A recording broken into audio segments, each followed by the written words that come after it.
Zdravím vás, ľudia, tu na YouTube na TV77. Práve teraz som v Chorvátsku. Nechal som sa inšpirovať strašidelným príbehom v anime verzii. Ideme na to. Bú. I have always been a huge fan of horror movies.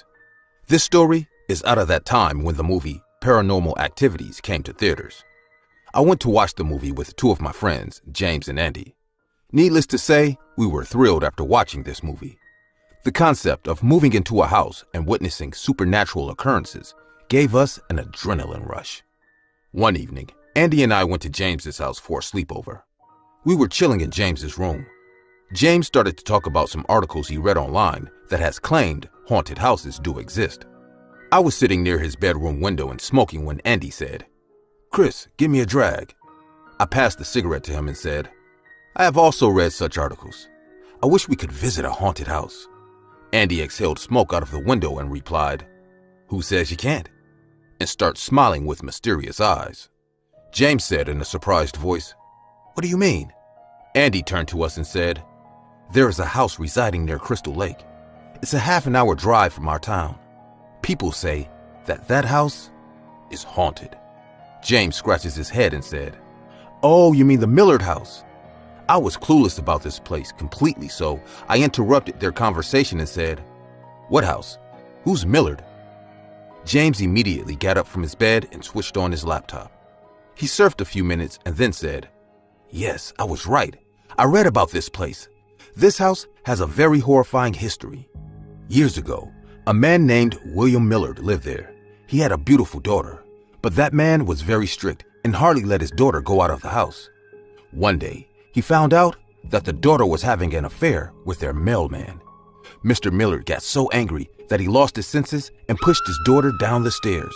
The daughter broke her back and could never walk like a human. Some say she crawled around the entire house at night like a dog. A week after this incident, passerbys called the cops complaining about a rancid smell coming from the house. As the cops entered the house, they discovered Mr. Millard's dead body near the stairs. He fell from the stairs and broke his neck. They found the daughter dead on her bed. I smirked and said, "What is so horrifying about that?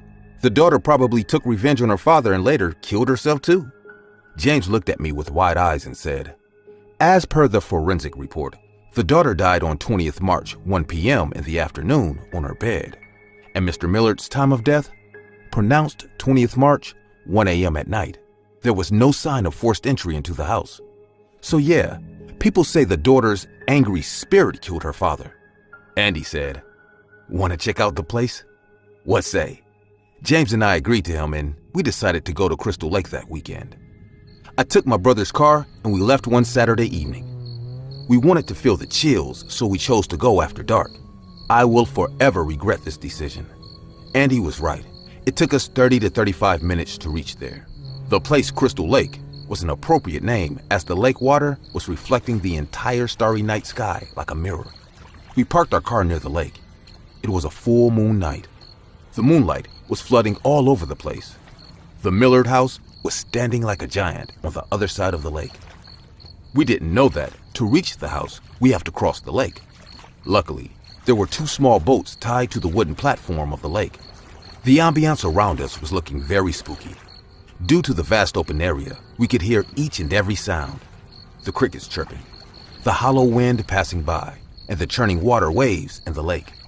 James locked his car and we got onto a boat. James and I started to paddle the boat while Andy fixed our flashlight. When we reached the opposite side of the lake, the house appeared way scarier than it did before. The broken windows were hanging as if they would fall at any moment. Weeds have grown all over the walls of the house. There was no sign of light coming from the house. We stepped on the house porch and pushed the main door. The main door opened with a loud creaking noise, signifying no human being entered here in decades. Andy flashed the light inside, and almost a colony of bats flew overhead, scaring the shit out of us. I said in a tensed voice, "Guys, are you all sure about this?" Andy replied, "Come on now, stop being a kid." James and Andy got inside, and I had to follow them. The entire house was in darkness. The only source of light was our one flashlight, and the pale moonlight coming out of the broken window. We realized we are standing in the living room of the house and noticed a huge stairway lying in the middle of the room. James said in a low voice, "This is the stairway from where Mr. Millard fell down and died, breaking his neck." Cobwebs and dust were surrounding all over the house. I even saw a few bats hanging from the ceiling of the house. Andy flashed his light towards the left corner and said in a mocking voice, "Check this out, guys."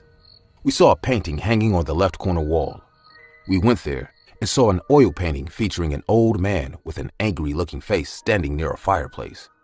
And just beside him, a girl aged around 17 to 18 years sitting on a chair. "This must be Mr. Millard and his daughter," said James. The girl was actually good-looking, but even in that picture, one could easily tell how extremely sad she was. It felt like tears will roll down her eyes any minute. Andy said in a sarcastic tone, "If I have her, I would have to keep her away too." I was getting really annoyed with his disgusting jokes. I said, "You should not say things like that. It's very disrespectful, man. Think about all the tortures she has gone through." Andy shrugged his shoulders and replied, "Yeah, whatever," and started to walk towards the staircase. James said, "Where are you going?" He replied, "Let's see the daughter's room. We have come so far not to roam around the house for a while. It's anyways obvious there's no ghost here." James started following him too. I turned around to go with them too, but just then, I felt like I heard a giggling sound. I stopped and said, "Guys, did you hear that?" James said, "Hear what, Chris?"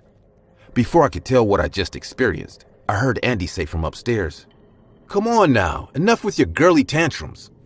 I felt very insulted and decided not to speak a word to Andy. As I walked upstairs, I heard the wooden stairs creaking with the pressure of my feet. After reaching upstairs, I saw James and Andy standing in front of a closed door. I asked, "What's wrong?" James replied while turning the doorknob, "I think the door is jammed. It's not opening." Andy told, "Hold the light. Let me try." Andy tried really hard but couldn't open the door. We were standing there in front of the closed door and thinking about what to do next just when we heard a giggling sound. Everyone got shocked by the sudden sound. I said in a panicked voice, "James, I have heard this sound downstairs. I think we should leave now. We had enough, guys." Andy flashed the light all over, but we couldn't see anyone. Then he said in a curious voice, "Maybe the sound is coming from this room." I don't know if you will believe me or not, but suddenly, the doorknob clicked on its own and the door opened. We immediately looked at the room. It was an old, dusty room. There was a small, torn-out, dirty bed lying in the middle. The pale moonlight coming from the window made the room quite visible to our eyes. We were about to step into the room when we heard the giggling sound again. It was the sound of subdued laughter of a female voice. The hair at the back of my neck stood up. I said in a whispering voice, "Guys, let's go." Suddenly, James pointed out on the side of the bed facing the window and said in a scared voice, "What? What is that, Andy?" I felt as if a dog-like creature was sitting near the window, but it was too dark for us to see things clearly. Andy pointed the flashlight into that direction and our blood turned cold. There was a girl on the ground near the window. She was standing like a frog. She was facing the ground. For a moment, none of us could utter a single word. It was as if all of our hearts stopped the very moment and we can't move anymore. The girl lifted her face and the flashlight started to flicker. We couldn't see her face clearly due to the flickering, but then the light kept switching on and off for no reason. And with every flash of light, we could see the girl's vicious face with changing expression. With the first flash, we saw her sad face. With the second flash, we saw a huge ear-to-ear